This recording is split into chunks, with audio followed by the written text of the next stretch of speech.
ഞാനിപ്പോൾ ഉള്ളത് ഓസ്ട്രേലിയയിലെ പ്രധാന സിറ്റിയായ സിഡ്നിയിലാണ്. സിഡ്നിയുടെ ലാൻഡ്മാർക്കായ ഓപ്പറ ഹൗസാണ് എനിക്ക് പിന്നിൽ കാണുന്നത്. ഇപ്പോൾ ധാരാളം പേര് എന്നോട് ചോദിച്ചൊരു കാര്യമാണ്, ഓസ്ട്രേലിയയിലോട്ട് റീലൊക്കേറ്റ് ചെയ്തോ, ഓസ്ട്രേലിയയിലോട്ട് വരാൻ താല്പര്യമുണ്ടോ തുടങ്ങിയ കാര്യങ്ങളൊക്കെ.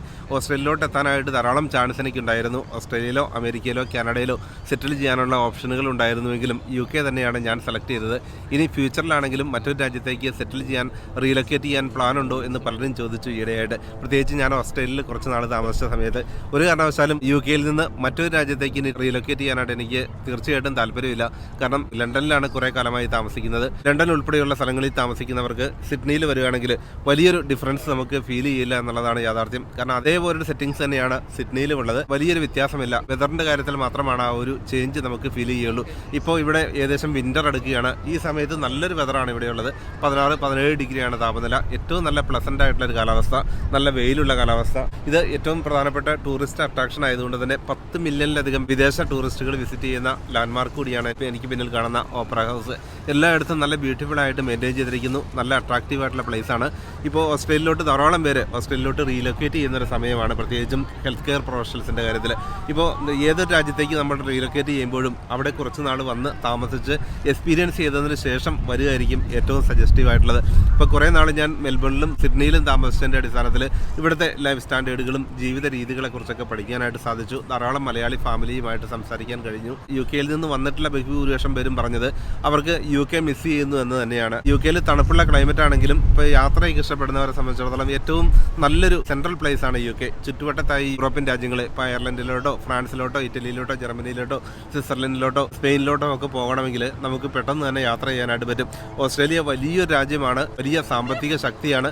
ഓസ്ട്രേലിയ സെറ്റിൽ ചെയ്യുക എന്നുള്ളത് തീർച്ചയായിട്ടും അഭിമാനമുള്ള കാര്യവുമാണ്. ഇപ്പം നമ്മുടെ നാട്ടിലെ വെതർ കണ്ടീഷൻ എല്ലാം ഉണ്ട്. ഓസ്ട്രേലിയയെ സംബന്ധിച്ചിടത്തോളം വളരെ റിച്ച് ആയിട്ടുള്ള സമ്പന്നമായ പ്രകൃതി വിഭവങ്ങളെല്ലാം ഉള്ള രാജ്യമാണ്. നമ്മുടെ നാട്ടിൽ കൃഷി ചെയ്യുന്ന പല ഐറ്റംസ് നമുക്കിവിടെ കൃഷി ചെയ്യാം. പച്ചക്കറികളാണെങ്കിലും മാവ്, തെങ്ങ് തുടങ്ങിയ എല്ലാം നമുക്ക് കൃഷി ചെയ്യാനുള്ള സൗകര്യങ്ങളുണ്ട്. എന്നാൽ UK സംബന്ധിച്ചിടത്തോളം അത്തരം സാഹചര്യങ്ങളൊന്നുമില്ല. അതൊക്കെ വെച്ച് നോക്കുമ്പോൾ ഓസ്ട്രേലിയ തീർച്ചയായിട്ടും നല്ലൊരു സ്ഥലം തന്നെയാണ്.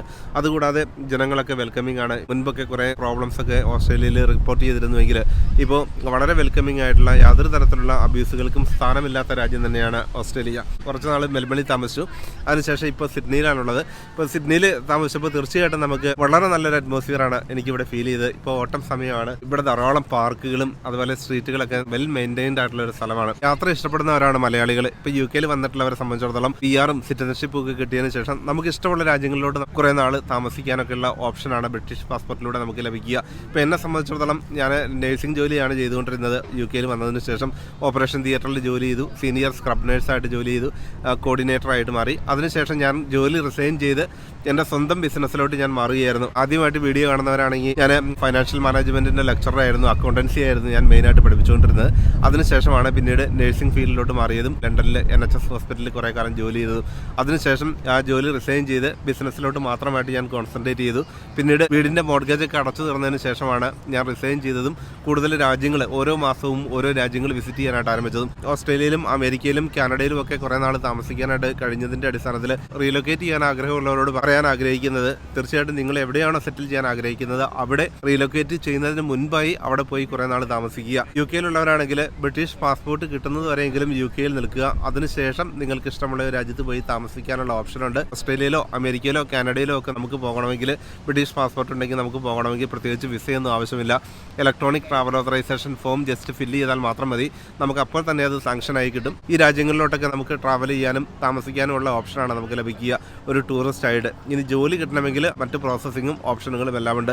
ഇനി ഫ്യൂച്ചറിൽ ഓസ്ട്രേലിയ ഉൾപ്പെടെയുള്ള രാജ്യങ്ങളുമായി ഫ്രീ മൂവ്മെന്റ് സിസ്റ്റം ഒക്കെ ഗവൺമെന്റ് പ്ലാൻ ചെയ്യുന്നുണ്ട്. ഓസ്ട്രേലിയയിലുള്ളവർക്ക് UK വരാനും UK ഓസ്ട്രേലിയയിൽ പോയി ജോലി ചെയ്യാനുമുള്ള ആ ഒരു ഡിസ്കഷനൊക്കെ നടക്കുന്ന സമയം കൂടിയാണിത്. മിക്കവരും തന്നെ പറയുന്നൊരു കാര്യമാണ്, ഓസ്ട്രേലിയയിലാണെങ്കിലും അമേരിക്കയിലോ കാനഡയിലോ UK സെറ്റിൽ ചെയ്തിരിക്കുന്നവർക്ക് ഏറ്റവും ബുദ്ധിമുട്ടായിട്ടുള്ള ഒരു കാര്യം അവർ വീട് വാങ്ങി കഴിയുമ്പോൾ അടയ്ക്കുന്ന മോർഗേജ് തന്നെയാണ്. ലണ്ടൻ ഉൾപ്പെടെയുള്ള സ്ഥലങ്ങളാണെങ്കിൽ ആവറേജ് ഒരു മോർഗേജ് അടയ്ക്കുന്നത് 1500-2000 പൗണ്ട് ഒരു മാസം നമ്മൾ മോർഗേജ് ലോണായിട്ട് തിരിച്ചടയ്ക്കേണ്ടി വരും. ബാങ്കിൽ നിന്ന് ലോൺ എടുത്ത് വീട് വാങ്ങിയവരെ സംബന്ധിച്ചിടത്തോളം ഈ ഒരു സിറ്റുവേഷനിൽ ജോലി ചെയ്ത് കിട്ടുന്ന ക്യാഷിന്റെ നല്ലൊരു ശതമാനവും മോർഗേജായി അടയ്ക്കേണ്ടി വരും. 1500 1800 പൗണ്ടാണ് ഒരു മാസം മോർഗേജ് ആയിട്ട് തിരിച്ചടവുള്ളത്. അതിൽ 1000 പൗണ്ടിലധികവും ഇൻട്രസ്റ്റ് ആയിട്ടാണ് പോവുക.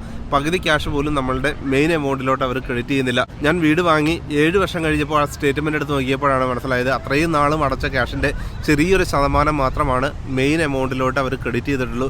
ബാക്കി മുഴുവൻ ഇൻട്രസ്റ്റ് ആയിട്ടാണ് ചാർജ് ചെയ്തത്. ഇത് നമ്മൾ ജീവിതകാലം മുഴുവൻ ജോലി ചെയ്യുന്നത് മോർഗേജിന്റെ ഇൻട്രസ്റ്റ് തിരിച്ചടയ്ക്കാണെന്നുള്ള രീതിയിലോട്ട് നമ്മൾ ജോലി ചെയ്യുമ്പോൾ അതുകൊണ്ട് നമുക്ക് പ്രത്യേകിച്ച് നേട്ടമൊന്നുമില്ല. ഇപ്പോൾ പലരും പറയാറുണ്ട് മോർഗേജ് നേരത്തെ തിരിച്ചടയ്ക്കുന്നത് എന്തിനാണ്, ചെറിയൊരു പലിശ മാത്രമല്ലേ ഉള്ളൂ എന്നുള്ളത്. പക്ഷേ വലിയൊരു എമൗണ്ട് ലോണായിട്ട് എടുക്കുമ്പോൾ ആ ചെറിയൊരു പലിശ എന്നുള്ളത് വലിയൊരു റീപേയ്മെന്റ് തന്നെയാണ് ഓരോ മാസം ഉള്ളത്. അതുകൊണ്ട് തന്നെ ഏറ്റവും വേഗം മോർഗേജ് ഫ്രീ, ഡെപ്റ്റ് ഫ്രീ ആവുകയാണെങ്കിൽ നമുക്ക് ഇഷ്ടമുള്ള രീതിയിൽ നമുക്ക് ഇഷ്ടമുള്ള സ്ഥലങ്ങളിലോട്ട് പോകാം, ജോലി റിസൈൻ ചെയ്യാം, നമുക്ക് ഇഷ്ടമുള്ള ജോലി ചെയ്യാം, സ്വന്തമായിട്ട് ബിസിനസ് തുടങ്ങാം. ഈ കാര്യങ്ങൾക്കൊക്കെ ഉള്ളൊരു വലിയ ഫ്രീഡം തന്നെയാണ് ലഭിക്കുക. ഇപ്പോൾ ഓസ്ട്രേലിയയിലുള്ളവർ പലരുമായിട്ട് ഡിസ്കസ് ചെയ്തപ്പോൾ മനസ്സിലായതാണ് ഇവിടെ വീട് വാങ്ങിയവരെ സംബന്ധിച്ചിടത്തോളം വലിയൊരു എമൗണ്ടാണ് തിരിച്ചടയ്ക്കേണ്ടത്. ഇൻട്രസ്റ്റും വളരെ ഹൈ ആണ്. അതുകൊണ്ട് തന്നെ ഓരോ മാസവും ജോലി ചെയ്ത് കിട്ടുന്ന നല്ലൊരു എമൗണ്ടും വീടിന്റെ മോർഗേജ് ആയിട്ട് തിരിച്ചടയ്ക്കണം. ഏത് രാജ്യത്തും സെറ്റിൽ ചെയ്യുകയാണെങ്കിലും ആദ്യം ചെയ്യേണ്ടത് നമ്മുടെ വീടിന്റെ മോർഗേജ്, വീടിന്റെ ലോൺ ബാങ്കിൽ നിന്ന് എടുത്തിട്ടുണ്ടെങ്കിൽ അത് ക്ലോസ് ചെയ്യുക, തിരിച്ചടച്ച് തീർക്കുക. അതിനുശേഷം പാർട്ട് ടൈം ജോലി ആവുകയോ സ്വന്തമായി എന്തെങ്കിലും ബിസിനസ് ചെയ്ത് ക്യാഷ് ഏൺ ചെയ്യുക എന്നുള്ളതാണ്. ആ ഒരു രീതിയിലൊരു പ്ലാൻ ചെയ്തുകൊണ്ടാണ് ഓരോ മാസവും ഓരോ രാജ്യങ്ങൾ വിസിറ്റ് ചെയ്യാനായിട്ട് പറ്റുന്നത്.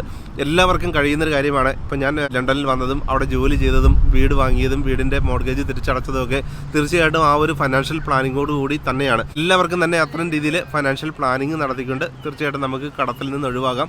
കൂടുതൽ ജോലി ചെയ്തുകൊണ്ട് എക്സ്ട്രാ ബാങ്ക് ഷിഫ്റ്റ് ഒക്കെ ചെയ്തുകൊണ്ട് അഡീഷണൽ ആയിട്ട് കിട്ടുന്ന ക്യാഷ് തീർച്ചയായിട്ടും മോർഗേജിലോട്ട് തിരിച്ചടച്ച് കടം തീർക്കുകയാണ് നല്ലത്. UK-ലോ മറ്റ് രാജ്യങ്ങളിലോ താമസിക്കുന്നവരാണെങ്കിൽ അവിടെ സെറ്റിൽ ചെയ്യാൻ ആഗ്രഹമുണ്ടെങ്കിൽ തീർച്ചയായിട്ടും അവിടെ തന്നെയാണ് നിങ്ങളുടെ ഇൻവെസ്റ്റ്മെന്റ് വേണ്ടത്. UK-യിൽ താമസിക്കുകയും കേരളത്തിലോ മറ്റു സ്ഥലങ്ങളിലോ കൂടുതൽ ഇൻവെസ്റ്റ് ചെയ്തുകൊണ്ട് പ്രത്യേകിച്ച് നേട്ടമൊന്നുമില്ല. റിട്ടയർ ആകുന്നവരെ ജോലി ചെയ്ത് കടമടയ്ക്കേണ്ട ഒരു സാഹചര്യത്തിലോട്ട് എത്തിക്കഴിഞ്ഞാൽ അത് തീർച്ചയായിട്ടും സ്ട്രെസ്ഫുൾ ആയിട്ടുള്ള ഒരു കാര്യമാണ്. കൂടുതൽ പ്രോപ്പർട്ടി നമുക്കുണ്ടെങ്കിലും അത് കടത്തിലാണ് ആ പ്രോപ്പർട്ടി ഉള്ളതെങ്കിൽ അതുകൊണ്ട് പ്രത്യേകിച്ച് ബെനിഫിറ്റ് ഒന്നുമില്ല. ഫൈനാൻഷ്യൽ മാനേജ്മെന്റ് തിയറി അനുസരിച്ച് നമ്മളുടെ അസറ്റും ലയബിലിറ്റീസും തമ്മിലുള്ള വ്യത്യാസം മാത്രമാണ് നെറ്റ് അസറ്റ് എന്നുള്ളത്. നമുക്ക് എത്ര കടമുണ്ടോ ആ കടം നമ്മുടെ ടോട്ടൽ പ്രോപ്പർട്ടിയിൽ നിന്ന് കുറയ്ക്കുമ്പോൾ കിട്ടുന്നത് മാത്രമാണ് നമ്മുടെ റിയൽ അസറ്റ് എന്നുള്ളത്. ഇപ്പോൾ ഞാൻ ലണ്ടനിലെ ജോലി ചെയ്തുകൊണ്ടിരുന്ന സമയത്ത് രാവിലെ എണീറ്റ് ഡ്യൂട്ടിക്ക് പോകുമ്പോഴൊക്കെ നമ്മുടെ മനസ്സിലുള്ളത് ഈ മോർഗേജ് അടയ്ക്കണമല്ലോ എന്നുള്ള ആ ഒരു ചിന്തയായിരുന്നു ഏറ്റവും കൂടുതലുള്ളത്. ഇപ്പോൾ എപ്പോഴും തന്നെ ബാങ്ക് സ്റ്റേറ്റ്മെന്റ് ചെക്ക് ചെയ്യുകയും നമ്മുടെ മോർഗേജിലോട്ട് എത്ര ക്യാഷ് അടച്ചു, ഇനി ബാക്കി എത്രയുണ്ട്, ഈ കാര്യങ്ങളൊക്കെയായിരുന്നു പലപ്പോഴും ചിന്തിച്ചുകൊണ്ടിരുന്നത്. അതുകൊണ്ട് തന്നെ ആ ബാലൻസ് എമൗണ്ട് എങ്ങനെയെങ്കിലും അടച്ചു തീർക്കണമെന്നുള്ള ആ ഒരു പ്ലാനോട് കൂടി തന്നെയാണ് ക്യാഷ് സേവ് ചെയ്യുകയും മോർഗേജ് ക്ലോസ് ചെയ്യുകയും ചെയ്തത്. കൂടുതൽ എമൗണ്ട് ലോൺ എടുക്കുമ്പോൾ വലിയൊരു എമൗണ്ട് തന്നെയാണ് തിരിച്ചടയ്ക്കേണ്ടത്. ഇപ്പോൾ വീടിന്റെ വിലയൊക്കെ വർദ്ധിച്ചിരിക്കുന്നു. അതുകൊണ്ട് തന്നെയാണ് പലരും സിറ്റിക്ക് പുറമെയുള്ള സ്ഥലങ്ങളിൽ 1.5 ലക്ഷമോ 2 ലക്ഷമോ പൗണ്ട് വിലയുള്ള വീട് വാങ്ങുകയും കുറഞ്ഞ കാലങ്ങൾക്കുള്ളിൽ തന്നെ മോർഗേജ് തിരിച്ചടച്ച് പിന്നീട് വേണമെങ്കിൽ മറ്റ് സിറ്റി ഏരിയകളിലോട്ട് മാറാനുള്ള സാധ്യതകളും അവർ ഉപയോഗിക്കുന്നത്. എത്രയും പെട്ടെന്ന് തന്നെ നമ്മുടെ കടം അടച്ചു തീർക്കാൻ പറ്റുന്ന ലൊക്കേഷനിൽ വീട് വാങ്ങാൻ കഴിയുക തന്നെയാണ് ഏറ്റവും സജസ്റ്റീവ് ആയിട്ടുള്ളത്. പ്രത്യേകിച്ചും യാത്ര ചെയ്യാനൊക്കെ ആഗ്രഹിക്കുന്നവരെ സംബന്ധിച്ചിടത്തോളം. നഴ്സിംഗ് പോലുള്ള ജോലികളാണെങ്കിൽ പലപ്പോഴും സ്ട്രെസ്ഫുൾ ആയിട്ടുള്ള ജോലിയായിരിക്കും നഴ്സുമാരെ സംബന്ധിച്ചിടത്തോളം. അതുകൊണ്ട് തന്നെ പലരും PR-ഉം സിറ്റിസൺഷിപ്പും ഒക്കെ കിട്ടിയതിന് ശേഷം പാർട്ട് ടൈം ആയിട്ട് ജോലി മാറ്റാറുണ്ട്. പിന്നെ അഡീഷണൽ ആയിട്ടുള്ള സമയത്ത് കൂടുതൽ ജോലി ചെയ്യാൻ ആഗ്രഹമുണ്ടെങ്കിൽ അവർക്ക് ബാങ്ക് ഓപ്ഷനിൽ ജോലി ചെയ്യാം. സ്പൗസിനും അതേപോലെ തന്നെ ജോലി ചെയ്യാനുള്ള ഒരു സാധ്യതയാണ് ഈ ഒരു പാർട്ട് ടൈം ഓപ്ഷനിലൂടെ ലഭിക്കുക. ഇതിനു മുൻപ് ഒരു ഫൈനാൻഷ്യൽ മാനേജ്മെന്റ് ലെക്ചറർ എന്ന നിലയിൽ എനിക്ക് മനസ്സിലായിട്ടുള്ള ഒരു കാര്യം, മിക്കവർക്കും തന്നെ ക്യാഷ് സേവ് ചെയ്യാൻ പറ്റാത്തതിന്റെ പ്രധാന കാരണമാണ് അമിതമായിട്ട് ക്രെഡിറ്റ് കാർഡ് ഉപയോഗിക്കുക. ലോൺ എവിടെ ഓഫർ ചെയ്ത് കഴിഞ്ഞാലും വാങ്ങുക, ആ ക്യാഷ് ചിലവാക്കിയതിനു ശേഷം അല്ലെങ്കിൽ മറ്റ് പ്രോപ്പർട്ടികളിലോ മറ്റോ ഇൻവെസ്റ്റ് ചെയ്തതിനു ശേഷം ഈ ഒരു കടം അടയ്ക്കാൻ വേണ്ടി അവർ സ്ട്രഗിൾ ചെയ്യുക. UK-യെ സംബന്ധിച്ചിടത്തോളം വളരെ എളുപ്പത്തിൽ നമുക്ക് ലോൺ ലഭിക്കും. 2 ലക്ഷമോ 3 ലക്ഷമോ പൗണ്ട് ലോൺ ലഭിക്കുന്നതിന് യാതൊരു തടസ്സവുമില്ല UK-യിൽ താമസിക്കുന്ന ജോലി ചെയ്യുന്നവരെ സംബന്ധിച്ചിടത്തോളം. എന്നാൽ അത്രയും ലോൺ എടുത്തതിന് ശേഷം പിന്നീടുള്ള ലൈഫ് എന്നുള്ളത് വലിയ ബുദ്ധിമുട്ടായിരിക്കും. ആ ക്യാഷ് ഉപയോഗിച്ച് നാട്ടിലോ മറ്റു സ്ഥലങ്ങളിലോ ഇൻവെസ്റ്റ് ചെയ്ത് കഴിഞ്ഞാൽ അവിടെ പ്രോപ്പർട്ടി ഉണ്ടാവുമെങ്കിലും അത് തിരികെ വിൽക്കുക എന്നുള്ളത് പലപ്പോഴും ബുദ്ധിമുട്ടായിരിക്കും. അവിടെ നമ്മൾ ഇൻവെസ്റ്റ് ചെയ്തിട്ടുണ്ടെങ്കിലും വലിയൊരു കടത്തിൽ കഴിയേണ്ട സാഹചര്യങ്ങളുണ്ടാകും. ഇപ്പോൾ PR-ഉം സിറ്റിസൺഷിപ്പും ഒക്കെ ലഭിച്ചതിന് ശേഷം പരമാവധി റിലാക്സ് ചെയ്ത് കൂടുതൽ എൻജോയ് ചെയ്യാൻ ആഗ്രഹമുള്ളവർക്ക്, സ്ഥലങ്ങളൊക്കെ വിസിറ്റ് ചെയ്യാൻ ആഗ്രഹമുള്ളവർക്ക് തീർച്ചയായിട്ടും അതിനുള്ള സാധ്യതകൾ ധാരാളമുണ്ട് UK ഉൾപ്പെടെയുള്ള സ്ഥലങ്ങളിൽ. ഇപ്പോൾ മറ്റു രാജ്യങ്ങളിലോട്ട് റീലൊക്കേറ്റ് ചെയ്യുക എന്നുള്ളത് ഇഷ്ടമുള്ളവരെ സംബന്ധിച്ചിടത്തോളം നിങ്ങളുടെ ചോയ്സാണ്. അതിനുള്ള സാധ്യതകളുണ്ട്. ഇപ്പോൾ ഓസ്ട്രേലിയയെ സംബന്ധിച്ചിടത്തോളം വളരെ നല്ലൊരു രാജ്യമാണ്. ഇവിടെ സ്ഥിരമായി നിൽക്കാനും സെറ്റിൽ ചെയ്യാനും വീട് വാങ്ങാനും ഒക്കെ കഴിയുന്ന സാധ്യതകളുണ്ട്. അതിനനുസരിച്ച് നിങ്ങൾ കൃത്യമായിട്ടും പഠിച്ച് റിസർച്ച് ചെയ്തതിന് ശേഷം മാത്രം റീലൊക്കേറ്റ് ചെയ്യുകയാണ് ഏറ്റവും സജസ്റ്റീവ് ആയിട്ടുള്ള കാര്യവും. എന്നാൽ എല്ലാ കടവും തീർത്തതിന് ശേഷം നിങ്ങൾക്ക് രാജ്യങ്ങളൊക്കെ വിസിറ്റ് ചെയ്യാൻ, കൂടുതൽ സ്ഥലങ്ങളൊക്കെ സന്ദർശിക്കാൻ ആഗ്രഹമുണ്ടെങ്കിൽ അതിനുള്ള നല്ല സാധ്യതകളാണ് UK എപ്പോഴും നൽകുക. അപ്പോൾ നിങ്ങൾക്ക് എന്തെങ്കിലും സംശയങ്ങളുണ്ടെങ്കിൽ താഴെ കമൻറ്റ് ചെയ്യുക. മറ്റൊരു പുതിയ ഇൻഫർമേറ്റീവ് വീഡിയോയുമായി വീണ്ടും കാണാം. ഇനി കുറച്ച് ദിവസക്കാലം ഞാൻ സിഡ്നിയിലാണ് താമസിക്കുന്നത്. വളരെ ബ്യൂട്ടിഫുൾ ആയിട്ടുള്ള ഒരു അന്തരീക്ഷമാണ് ഇവിടെ എല്ലായിടത്തും ഉള്ളത്. പല രാജ്യങ്ങളിൽ നിന്നുള്ള ധാരാളം സഞ്ചാരികളെ നമുക്ക് ഇവിടെ എല്ലായിടത്തും കാണാം. നല്ലൊരു എക്സ്പീരിയൻസ് ആയിരുന്നു ഈ ഓസ്ട്രേലിയ വിസിറ്റ് ചെയ്ത സമയത്ത് എനിക്കുണ്ടായത്. അപ്പോൾ മറ്റൊരു പുതിയ വീഡിയോയുമായി താമസിയാതെ തന്നെ വീണ്ടും കാണാം.